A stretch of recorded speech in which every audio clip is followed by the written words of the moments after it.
مسلمان جن سے انہوں نے حکومت کو چھینا تھا، ان کے سلسلے میں اچھے جذبات نہیں تھے، اس لیے جو رقم سود کی چھوڑ دی جائے گی، اغلب گمان یہ تھا اور صحیح تھا کہ اس رقم کو ہمارے ملک اور ملک میں بسنے والے اور خاص طور پر مسلمانوں کے خلاف استعمال کیا جائے گا۔ اس لیے علماء نے یہ فتویٰ دیا کہ آپ اس رقم کو بینک میں نہ چھوڑیں اور اس رقم کو نکلوا لیں تو کیا کریں؟ آپ اس کا صدقہ حقیقی معنی میں نہیں کر سکتے، اس لیے کہ وہ رقم آپ نے لے لی لیکن وہ رقم حلال تو ہے نہیں، اور صدقہ ایسی چیز ہے جس سے اللہ خوش ہوتا ہے، اللہ کسی حرام رقم کے دینے پر خوش نہیں ہوگا۔ حدیث میں فرماتے ہیں الصدقۃ تطفئ غضب الرب، صدقہ اللہ کے غصے کو ٹھنڈا کرتا ہے۔ آدمی کے برے کام کے اوپر جو اللہ کا غصہ ہے اس کو ٹھنڈا کرنے کے لیے بہترین چیز ہے کہ صدقہ کیا جائے۔ اللہ اس سے اتنا خوش ہوگا، کسی غریب کو کپڑے پہنانا، کسی بھوکے کو کھانا کھلانا، کسی بیچارے کے لیے چارہ گری کرنا، اللہ اتنا خوش ہوگا کہ برے کام کے اوپر جو اس کا غصہ تھا وہ ختم ہو جائے گا۔ لیکن اس کے لیے شرط ہے کہ صدقہ کرنے والا صدقہ کر رہا ہے وہ حلال مال کا صدقہ ہونا چاہیے۔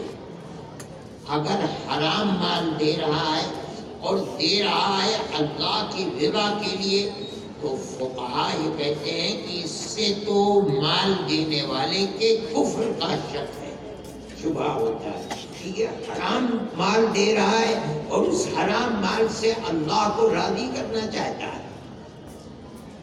اس لیے علماء نے فتویٰ دیا، بتایا آپ اس مال کو وہاں نہ چھوڑیے،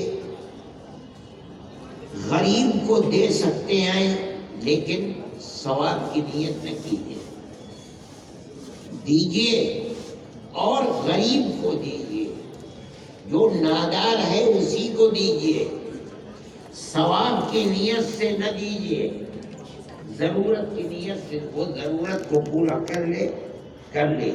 آپ اس سے یہ نظر رکھیے کہ آپ یہ کر کے اپنے اللہ کو راضی کر سکتے ہیں، اس سے بالکل بچیے۔ آج بھی مسئلہ وہی ہے۔